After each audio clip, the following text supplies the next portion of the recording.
जय श्री हरि विष्णु। जय माता लक्ष्मी। भाइयों और बहनों, आप सभी का स्वागत है। आज हम सुनेंगे द्वादशी व्रत की ऐसी चमत्कारी कथा जिसे सुनने मात्र से भगवान विष्णु की कृपा प्राप्त होती है, घर की नकारात्मकता दूर होती है और जीवन में सुख समृद्धि का आगमन होता है। कहते हैं कि जो भक्त श्रद्धा और नियम पूर्वक द्वादशी व्रत करता है उसके कई जन्मों के पाप नष्ट हो जाते हैं और भगवान नारायण स्वयं उसकी रक्षा करते हैं।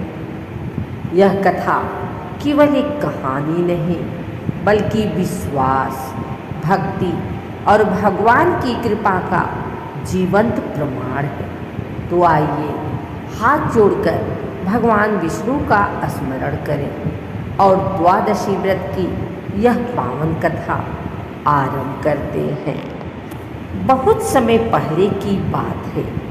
एक छोटे से गांव में हरिदास नाम का एक गरीब ब्राह्मण रहता था। उसकी पत्नी का नाम तुलसी था। दोनों भगवान विष्णु के परम भक्त थे। उनके पास धन नहीं था, लेकिन मन में भगवान के प्रति अटूट श्रद्धा थी। हरिदास प्रतिदिन सुबह नदी में स्नान करता, तुलसी में जल चढ़ाता और भगवान विष्णु का नाम लेकर ही अन्न ग्रहण करता। लेकिन समय हमेशा एक जैसा नहीं रहता। धीरे धीरे उनके घर की स्थिति और खराब होने लगी। कई बार 2 समय का भोजन भी नसीब नहीं होता था। गांव वाले उनका मजाक उड़ाते, भक्ति से पेट नहीं भरता। लेकिन हरिदास मुस्कुराकर कहता, जिसका पालन स्वयं नारायण करते हैं उसे चिंता कैसी। एक दिन एकादशी का व्रत था। हरिदास और तुलसी ने पूरे नियम से व्रत किया। रात भर भगवान का भजन करते रहे। अगली सुबह द्वादशी थी। घर में खाने को केवल थोड़ा सा चावल बचा था। तुलसी उसी से भगवान के लिए भोग बना रही थी। तभी दरवाजे पर आवाज आई, क्या कोई भूखे यात्री को भोजन देगा। दरवाजे पर एक वृद्ध साधु खड़े थे। उनका शरीर कमजोर था और आंखों में थकान साफ दिखाई दे रही थी। तुलसी ने तुरंत उन्हें अंदर बुलाया।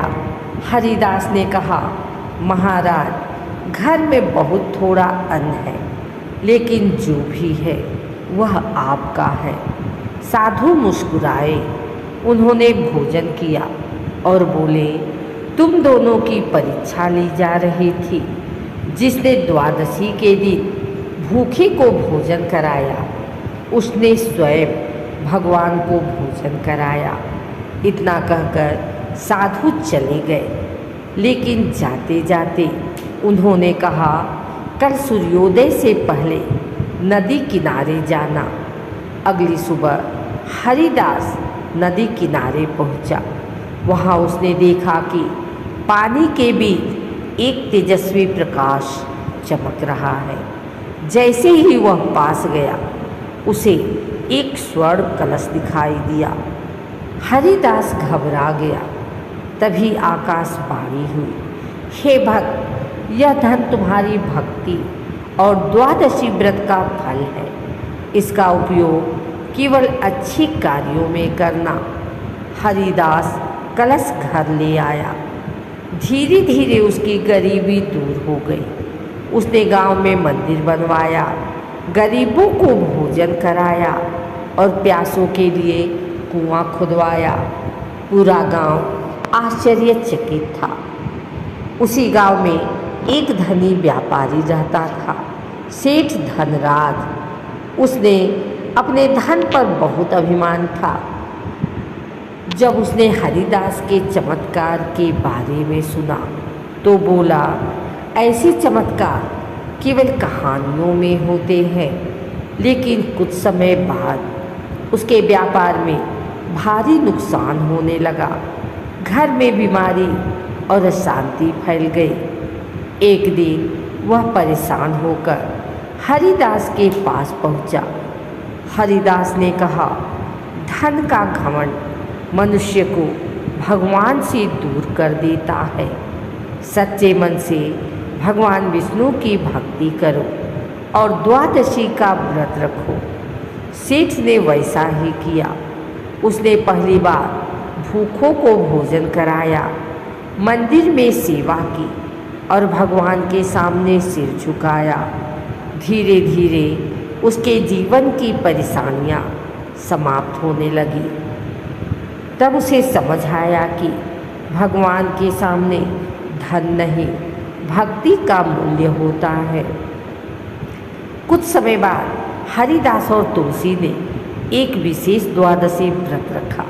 उस रात दोनों मंदिर में भजन कर रहे थे। अचानक मंदिर में तेज प्रकाश फैल गया।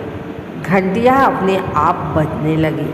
दोनों ने आंखें खोली तो देखा स्वयं भगवान विष्णु और माता लक्ष्मी उनके सामने खड़े हैं। भगवान विष्णु बोले, हे भक्त, तुमने सच्चे मन से भक्ति, दया और सेवा की है। तुम्हारे घर में सदैव सुख और समृद्धि बनी रहेगी। माता लक्ष्मी ने कहा, जहाँ श्रद्धा और सेवा होती है वहाँ मैं स्वयं निवास करती हूँ। इतना कहकर भगवान अंतर ध्यान हो गए। हरिदास और तुलसी की आँखों में आनंद के आंसू बहने लगे। कहा जाता है कि द्वादशी व्रत करने से भगवान विष्णु की विशेष कृपा प्राप्त होती है।